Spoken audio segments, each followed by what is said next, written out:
The Hiltons' Holiday, a short story by Orne Jewett. There was a bright full moon in the clear sky, and the sunset was still shining faintly in the west. Dark woods stood all about the old Hilton farmhouse, save down the hill westward, where lay the shadowy fields which John Hilton and his father before him had cleared and tilled with much toil, the small fields to which they had given the industry and even affection of their honest lives. John Hilton was sitting on the doorstep of his house. As he moved his head in and out of the shadows, turning now and then to speak to his wife, who sat just within the doorway, one could see his good face, rough and somewhat unkempt, as if he were indeed a creature of the shady woods and brown earth, instead of the noisy town. It was late in the long spring evening, and he had just come from the lower field as cheerful as a boy, proud of having finished the planting of his potatoes. "I had to do my last row mostly by feeling," he said to his wife. "I'm proper glad I pushed through and went back and ended off after supper. 'Twould have taken me a good part of tomorrow morning and broke my day." "'Tain't no use for you to work yourself all to pieces, John," answered the woman quickly. "I declare it does seem harder than ever that we couldn't have kept our boy. He'd been comin' years old this fall, most a grown man, and he'd work right longside of ye now the whole time." "'Twas hard to lose him. I do seem to miss little John," said the father sadly. "I expect there was reasons why it was best. I feel able and smart to work. My father was a girt strong man, and a monstrous worker afore me. 'Tain't that, but I was thinking by myself today what a sight of company the boy would have been. You know, small's he was, how I could trust to leave him anywheres with the team, and how he'd beseech to go with me wherever I was going. Always right in my tracks, I used to tell him. Poor little John, for all he was so young he had a great deal of judgment. He'd a made a likely man." The mother sighed heavily as she sat within the shadow. "But then there's the little girls, a sight of help and company," urged the father eagerly, as if it were wrong to dwell upon sorrow and loss. "Katy, she's most as good as a boy, except that she ain't very rugged. She's a real little farmer. She's helped me a sight this spring, and you've got Susan Ellen, that makes a complete little housekeeper for ye as far as she's learnt. I don't see, but we're better off than most folks, each on us having a workmate." "That's so, John," acknowledged Mrs. Hilton wistfully, beginning to rock steadily in her straight, splint-bottomed chair. It was always a good sign when she rocked. "Where be the little girls so late?" asked their father. "'Tis gettin' long past o'clock. I don't know when we've all set up so late, but it's so kind of summer-like and pleasant." "Why, where be they gone?" "I've told ye, only over to Becker's folks," answered the mother. "I don't see myself what keeps 'em so late. They beseeched me after supper till I let 'em go. They're all in a dazzle with the new teacher. She asked 'em to come over. They say she's unusual smart with 'rithmetic, but she has a kind of a gorpin look to me. She's going to give Katy some pieces for her doll. But I told Katy she ought to be ashamed wantin' doll's pieces, big as she's gettin' to be. I don't know she ought, though. She ain't but this summer." "Let her take her comfort," said the kind-hearted man. "Them things draws her to the teacher, and makes them acquainted. Katy's shy with new folks, more so in Susan Ellen, who's of the business kind. Katy's shy-feelin' and wishful." "I don't know but she is," agreed the mother slowly. "Ain't it sing'lar how well acquainted you be with that one, and I with Susan Ellen? 'Twas always so from the first. I'm doubtful sometimes our Katy ain't one that'll be like to get married, anyways not about here. She lives right with herself, but Susan Ellen ain't nothin' when she's alone. She's always after company. All the boys is waitin' on her already. I ain't afraid but she'll take her pick when the time comes. I expect to see Susan Ellen well settled. She feels grown up now. But Katy don't care one mite about none of them things. She wants to be rovin' out of doors. I do believe she'd stand and hark to a bird the whole forenoon." "Perhaps she'll grow up to be a teacher," suggested John Hilton. "She takes to her book more'n the other one.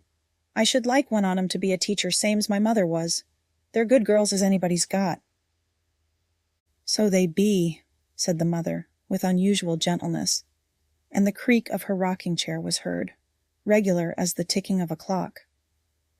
The night breeze stirred in the great woods, and the sound of a brook that went falling down the hillside grew louder and louder. Now and then one could hear the plaintive chirp of a bird. The moon glittered with whiteness like a winter moon, and shone upon the low-roofed house until its small window panes gleamed like silver, and one could almost see the colors of a blooming bush of lilac that grew in a sheltered angle by the kitchen door. There was an incessant sound of frogs in the lowlands. "Be you sound asleep, John?" asked the wife presently. "I don't know but what I was a'most," said the tired man, starting a little. "I should laugh if I was to fall sound asleep right here on the step. 'Tis the bright night I expect. Makes my eyes feel heavy, and is so peaceful. I was up and dressed a little past and out to work. Well, well." And he laughed sleepily and rubbed his eyes. "Where's the little girls? I'd better step along and meet 'em." "I wouldn't just yet. They'll get home all right, but 'tis late for 'em certain. I don't want 'em keepin' Miss Becker's folks up neither." "There, le's wait a few minutes," urged Mrs. Hilton. "I've been a-thinkin' all day I'd like to give the child'n some kind of a treat," said the father, wide awake now. "I hurried up my work 'cause I had it so in mind. They don't have the opportunities some do, and I want 'em to know the world, and not stay right here on the farm like a couple of bushes." "They're a sight better off not to be so full of notions as some is," protested the mother suspiciously. "Certain," answered the farmer, "but they're good, bright child'n, and commencin' to take a sight o' notice. I want 'em to have all we can give 'em. I want 'em to see how other folks does things." "Why, so do I." Here the rocking chair stopped ominously. "But so long's they're contented." "Contented ain't all in this world. Hopper toads may have that quality and spend all their time a-blinkin'. I don't know's bein' contented is all there is to look for in a child. Ambition's something to me." "Now you've got your mind onto some plot or other." The rocking chair began to move again. "Why can't you talk right out?" "'Tain't nothin' special," answered the good man, a little ruffled. He was never prepared for his wife's mysterious powers of divination. "Well there, you do find things out the master. I only thought perhaps I'd take 'em tomorrow and go off somewhere if 'twas a good day. I've been promisin' for a good while I'd take 'em to Topham Corners. They've never been there since they was very small." "I believe you want a good time yourself. You ain't never got over bein' a boy." Mrs. Hilton seemed much amused. "There, go if you want to, and take 'em. They've got their summer hats and new dresses. I don't know o' nothin' that stands in the way. I should sense it better if there was a circus or anything to go to. Why don't you wait and let the girls pick 'em some strawberries or nice roseberries, and then they could take and sell 'em to the stores?" John Hilton reflected deeply. "I should like to get me some good yellow turnip seed to plant late. I ain't more'n satisfied with what I've been gettin' a late years o' Ira speed. And I'm going to provide me with a good hoe. Mine's gettin' wore out and all shackly. I can't seem to fix it good." "Them's excuses," observed Mrs. Hilton with friendly tolerance. "You just cover up the hoe with something if you get it, I would. Ira Speed's so jealous he'll remember it of you this year. You're going and buying a new hoe of anybody but him." "I've always thought it was a free country," said John Hilton soberly. "I don't want to vex Ira neither. He favors us all he can in trade. 'Tis difficult for him to spare a cent, but he's as honest as daylight." At this moment there was a sudden sound of young voices, and a pair of young figures came out from the shadow of the woods into the moonlighted open space. An old cock crowed loudly from his perch in the shed, as if he were a herald of royalty. The little girls were hand in hand, and a brisk young dog capered about them as they came. "Want it dark gettin' home through the woods this time o' night?" asked the mother hastily, and not without reproach. "I don't love to have you gone so late. Mother and me was timid about you, and you've kept Miss Becker's folks up, I expect," said their father regretfully. "I don't want to have it said that my little girls ain't got good manners." "The teacher had a party," chirped Susan Ellen, the elder of the children. "Going home from school she asked the Grover boys, and Mary and Sarah Speed, and Miss Becker was real pleasant to us. She passed round some cake and handed us sap sugar on one of her best plates, and we played games and sung some pieces too. Miss Becker thought we did real well. I can pick out most of a tune on the cabinet organ. Teacher says she'll give me lessons." "I want to know, dear," exclaimed John Hilton. Yes, and we played Copenhagen and took sides spellin', and Katie beat everybody spellin' there was there. Katie had not spoken. She was not so strong as her sister, and while Susan Ellen stood a step or away addressing her eager little audience, Katie had seated herself close to her father on the doorstep.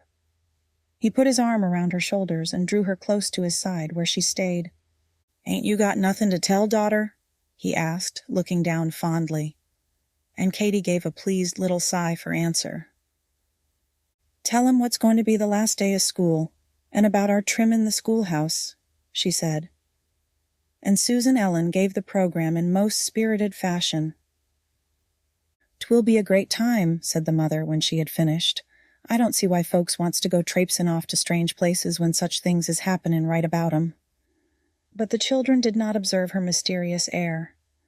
"Come, you must step yourselves right to bed." They all went into the dark, warm house. The bright moon shone upon it steadily all night, and the lilac flowers were shaken by no breath of wind until the early dawn. The Hiltons always waked early. So did their neighbors, the crows and song sparrows and robins, the light-footed foxes and squirrels in the woods. When John Hilton waked before o'clock, an hour later than usual because he had sat up so late, he opened the house door and came out into the yard, crossing the short green turf hurriedly, as if the day were too far spent for any loitering. The magnitude of the plan for taking a whole day of pleasure confronted him seriously, but the weather was fair, and his wife, whose disapproval could not have been set aside, had accepted and even smiled upon the great project. It was inevitable now that he and the children should go to Topham Corners. Mrs. Hilton had the pleasure of waking them and telling the news. In a few minutes they came frisking out to talk over the great plans. The cattle were already fed, and their father was milking. The only sign of high festivity was the wagon pulled out into the yard, with both seats put in as if it were Sunday. But Mr. Hilton still wore his everyday clothes, and Susan Ellen suffered instantly from disappointment. "Ain't we goin', Father?" she asked complainingly, but he nodded and smiled at her, even though the cow, impatient to get to pasture, kept whisking her rough tail across his face. He held his head down and spoke cheerfully in spite of this vexation. "Yes, sister, we're going certain, and going to have a great time too." Susan Ellen thought that he seemed like a boy at that delightful moment, and felt new sympathy and pleasure at once. "You go and help Mother about breakfast and them things? We want to get off quick's we can. You coax Mother now, both on ye, and see if she won't go with us." "She said she wouldn't be hired to," responded Susan Ellen. "She says it's going to be hot, and she's laid out to go over and see how her Aunt Tamsin Brooks is this afternoon." The father gave a little sigh. Then he took heart again. The truth was that his wife made light of the contemplated pleasure, and much as he usually valued her companionship and approval, he was sure that they should have a better time without her. It was impossible, however, not to feel guilty of disloyalty at the thought. Even though she might be completely unconscious of his best ideals, he only loved her and the ideals the more, and bent his energies to satisfying her indefinite expectations. His wife still kept much of that youthful beauty which Susan Ellen seemed likely to reproduce. An hour later the best wagon was ready, and the great expedition set forth. The little dog sat apart and barked as if it fell entirely upon him to voice the general excitement. Both seats were in the wagon, but the empty place testified to Mrs. Hilton's unyielding disposition. She had wondered why one broad seat would not do, but John Hilton meekly suggested that the wagon looked better with both. The little girls sat on the back seat dressed alike in their Sunday hats of straw with blue ribbons, and their little plaid shawls pinned neatly about their small shoulders. They wore gray thread gloves and sat very straight. Susan Ellen was half a head the taller, but otherwise from behind they looked much alike. As for their father, he was in his Sunday best, a plain black coat and a winter hat of felt, which was heavy and rusty-looking for that warm early summer day. He had it in mind to buy a new straw hat at Topham, so that this with the turnip seed and the hoe made important reasons for going. "Remember and lay off your shawls when you get there and carry them over your arms," said the mother, clucking like an excited hen to her chickens. "They'll do to keep the dust off your new dresses goin' and comin'. And when you eat your dinners, don't get spots on you, and don't point at folks as you ride by, and stare, or they'll know you come from the country. And John, you call in to Cousin Adeline Marlowe's and see how they all be, and tell her I expect her over certain to stop a while before hayin'. It always eases her physic to get up here on the highland, and I've got a new notion about doing over her best room carpet since I see her that'll save rippin' one breadth. And don't come home all wore out, and John, don't you go and buy me no kickshaws to fetch home. I ain't a child, and you ain't got no money to waste. I expect you'll go like's not and buy you some kind of a foolish boy's hat. Do look and see if it's reasonable good straw and won't splinter all off round the edge. And you mind, John—" "Yes, yes, hold on," cried John impatiently. Then he cast a last affectionate, reassuring look at her face, flushed with the hurry and responsibility of starting them off in proper shape. "I wish you was going too," he said, smiling. "I do so."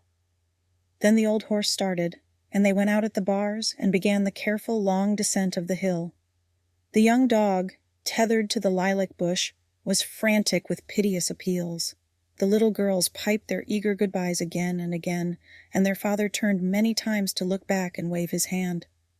As for their mother, she stood alone and watched them out of sight. There was one place far out on the high road where she could catch a last glimpse of the wagon, and she waited what seemed a very long time until it appeared, and then was lost to sight again behind a low hill. "They're nothing but a pack of child'n together," she said aloud, and then felt lonelier than she expected. She even stooped and patted the unresigned little dog as she passed him, going into the house. The occasion was so much more important than anyone had foreseen that both the little girls were speechless. It seemed at first like going to church in new clothes or to a funeral. They hardly knew how to behave at the beginning of a whole day of pleasure. They made grave bows at such persons of their acquaintance as happened to be straying in the road. They stopped before a farmhouse, while their father talked an inconsiderately long time with someone about the crops and the weather, and even dwelt upon town business and the doings of the selectmen which might be talked of at any time. The explanations that he gave of their excursion seemed quite unnecessary. It was made entirely clear that he had a little business to do at Topham Corners, and thought he had better give the little girls a ride. They had been very steady at school, and he had finished planting, and could take the day as well as not. Soon, however, they all felt as if such an excursion were an everyday affair, and Susan Ellen began to ask eager questions, while Katy silently sat apart, enjoying herself as she never had done before. She liked to see the strange houses, and the children who belonged to them. It was delightful to find flowers that she knew growing all along the road, no matter how far she went from home. Each small homestead looked its best and pleasantest, and shared the exquisite beauty that early summer made, shared the luxury of greenness and floweriness that decked the rural world. There was an early peony or a late lilac in almost every dooryard. It was miles to Topham.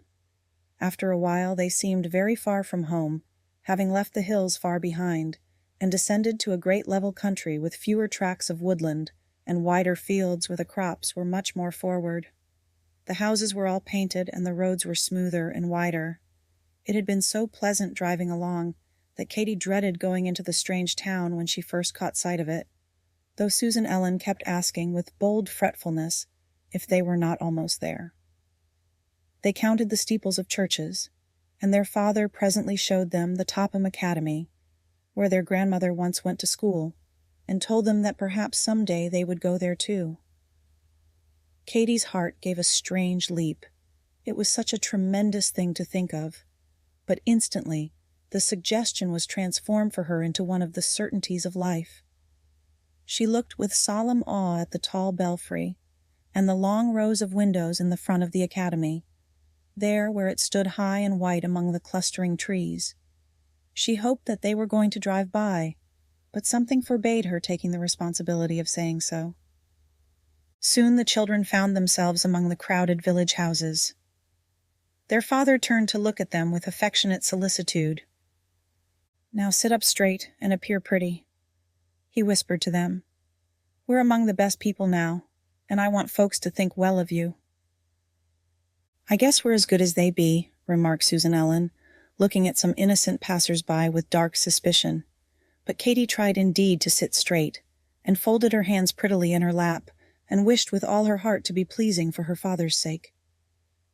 Just then an elderly woman saw the wagon and the sedate party it carried, and smiled so kindly that it seemed to Katy as if Topham Corners had welcomed and received them.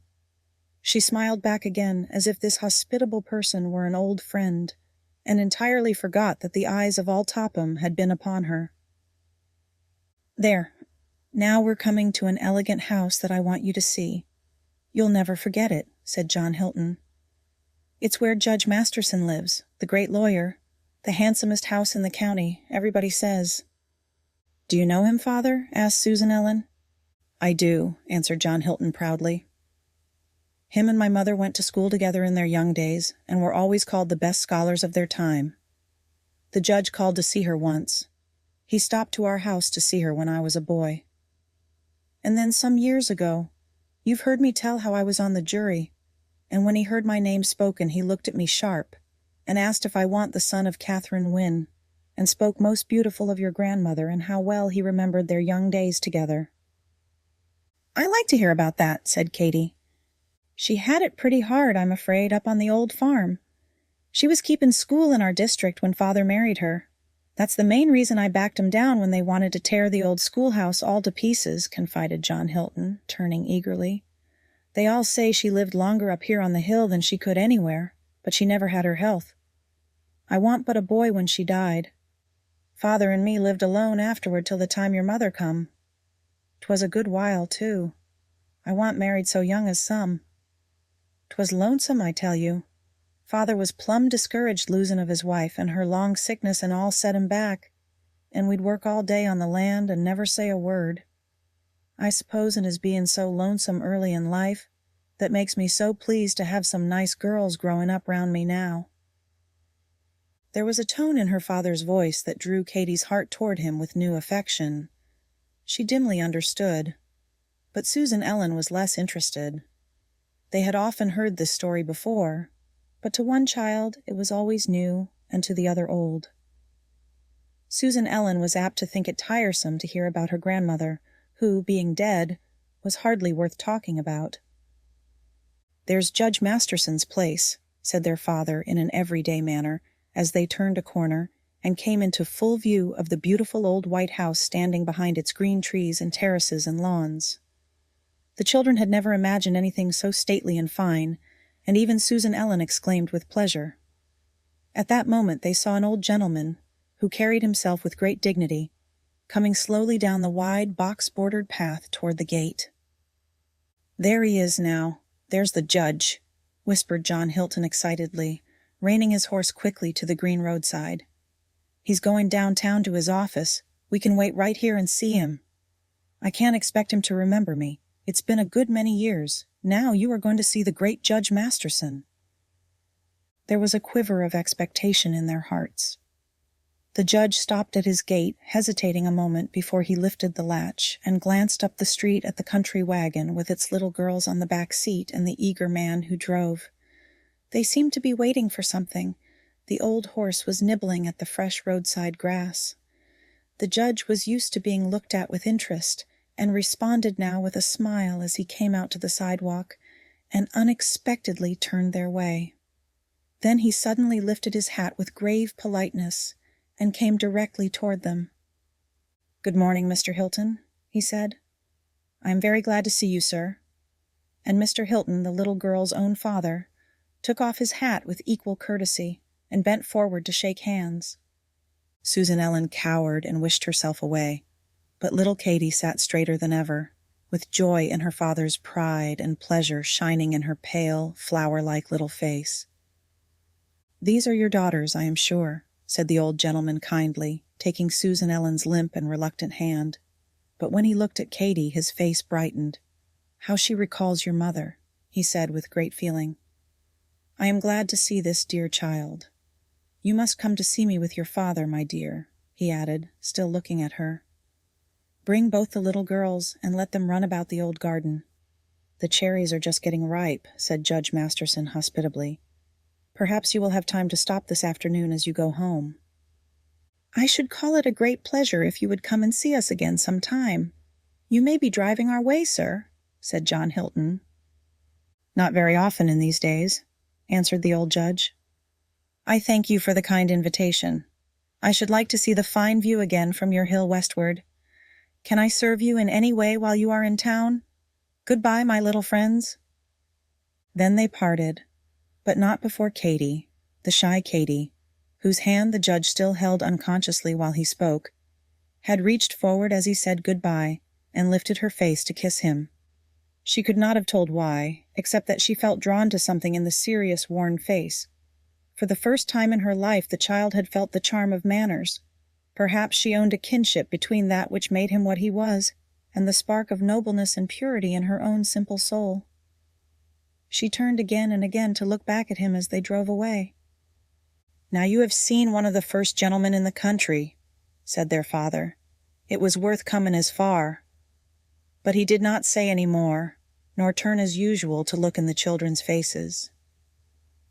In the chief business street of Topham, a great many country wagons like the Hiltons were fastened to the posts, and there seemed to our holiday-makers to be a great deal of noise and excitement. Now I've got to do my errands, and we can let the horse rest and feed, said John Hilton. I'll slip his headstall right off and put on his halter. I'm going to buy him a real good treat of oats. First we'll go and buy me my straw hat. I feel as if this one looked a little past to wear in Topham.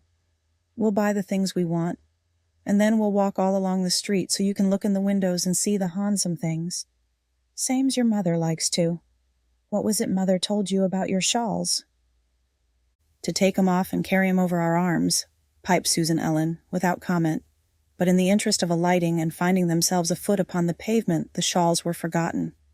The children stood at the doorway of a shop while their father went inside, and they tried to see what the Topham shapes of bonnets were like, as their mother had advised them. But everything was exciting and confusing, and they could arrive at no decision. When Mr. Hilton came out with a hat in his hand to be seen in a better light, Katy whispered that she wished he would buy a shiny one like Judge Masterson's. But her father only smiled and shook his head, and said that they were plain folks, he and Katy. There were dry goods for sale in the same shop, and a young clerk who was measuring linen kindly pulled off some pretty labels with gilded edges and gay pictures, and gave them to the little girls, to their exceeding joy. He may have had small sisters at home, this friendly lad, for he took pains to find boxes besides, and was rewarded by their beaming gratitude. It was a famous day. They even became used to seeing so many people pass.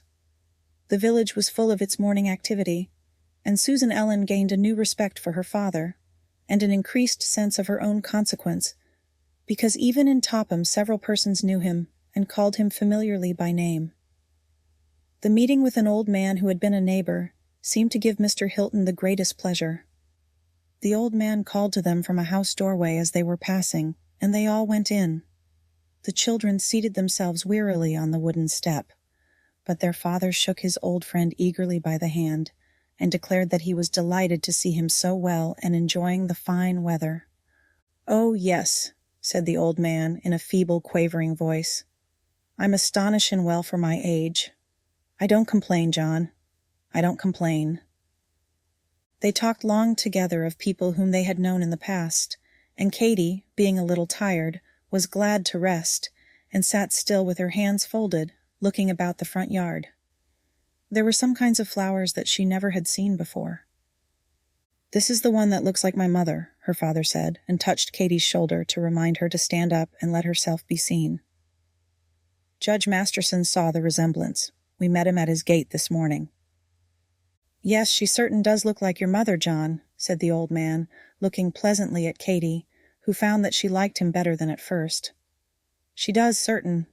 The best of young folks is, they remind us of the old ones. 'Tis natural to cling to life, folks say, but for me I get impatient at times. Most everybody's gone now, and I want to be goin'. 'Tis somethin' before me, and I want to have it over with. I want to be there along of the rest of the folks. I expect to last quite a while, though. I may see ye at times more, John." John Hilton responded cheerfully, and the children were urged to pick some flowers. The old man awed them with his impatience to be gone. There was such a town full of people about him, and he seemed as lonely as if he were the last survivor of a former world. Until that moment they had felt as if everything were just beginning. "Now I want to buy something pretty for your mother," said Mr. Hilton, as they went soberly away down the street, the children keeping fast hold of his hands. "By now the old horse will have eat his dinner and had a good rest, so pretty soon we can jog along home. I'm going to take you round by the academy and the old North Meeting House where Dr. Barstow used to preach. Can't you think of something that your mother'd want?" he asked suddenly, confronted by a man's difficulty of choice. "She was talking about wanting a new pepper box one day. The top of the old one won't stay on," suggested Susan Ellen, with delightful readiness. "Can't we have some candy, Father?" "Yes, ma'am," said John Hilton, smiling and swinging her hand to and fro as they walked. "I feel as if some would be good myself. What's all this?" They were passing a photographer's doorway with its enticing array of portraits. "I do declare," he exclaimed excitedly, "I'm going to have our pictures taken. 'Twill please your mother more'n a little." This was perhaps the greatest triumph of the day, except the delightful meeting with the judge. They sat in a row, with the father in the middle, and there was no doubt as to the excellence of the likeness. The best hats had to be taken off because they cast a shadow, but they were not missed, as their owners had feared. Susan Ellen and Katy looked their brightest and best. Their eager young faces would forever shine there. The joy of the holiday was mirrored in the little picture. They did not know why their father was so pleased with it. They would not know until age had dowered them with the riches of association and remembrance. Just at nightfall the Hiltons reached home again, tired out and happy. Katy had climbed over into the front seat beside her father, because that was always her place when they went to church on Sundays. It was a cool evening. There was a fresh sea wind that brought a light mist with it, and the sky was fast growing cloudy. Somehow the children looked different. It seemed to their mother as if they had grown older and taller since they went away in the morning, and as if they belonged to the town now as much as to the country. The greatness of their day's experience had left her far behind. The day had been silent and lonely without them, and she had had their supper ready and been watching anxiously ever since o'clock. As for the children themselves, they had little to say at first. They had eaten their luncheon early on the way to Topham. Susan Ellen was childishly cross, but Katy was pathetic and wan. They could hardly wait to show the picture, and their mother was as much pleased as everybody had expected. "There, what did make you wear your shawls?" she exclaimed a moment afterward, reproachfully. "You ain't been and wore 'em all day long? I wanted folks to see how pretty your new dresses was, if I did make 'em. Well, well, I wish more'n ever now I'd gone and seen to ye." "And here's the pepper box," said Katy in a pleased, unconscious tone. "That really is what I call beautiful," said Mrs. Hilton after a long and doubtful look. "Our other one was only tin. I never did look so high as a chiny one with flowers, but I can get us another any time for every day. That's a proper hat, as good as you could have got, John. Where's your new hoe?" she asked as he came toward her from the barn, smiling with satisfaction. "I declare to Moses if I didn't forget all about it," meekly acknowledged the leader of the great excursion. "That and my yellow turnip seed, too. They went clean out of my head. There was so many other things to think of. But it ain't no sort of matter. I can get a hoe just as well to Ira Speed's." His wife could not help laughing. "You and the little girls have had a great time. They was full of wonder to me about everything, and I expect they'll talk about it for a... I guess we was right about having 'em see something more of the world." "Yes," answered John Hilton with humility. "Yes, we did have a beautiful day. I didn't expect so much. They looked as nice as anybody, and appeared so modest and pretty. The little girls will remember it perhaps by and by. I guess they won't never forget this day they had along a father." It was evening again. The frogs were piping in the lower meadows, and in the woods, higher up the great hill, a little owl began to hoot. The sea air, salt and heavy, was blowing in over the country at the end of the hot, bright day. A lamp was lighted in the house. The happy children were talking together, and supper was waiting. The father and mother lingered for a moment outside and looked down over the shadowy fields. Then they went in without speaking. The great day was over, and they shut the door.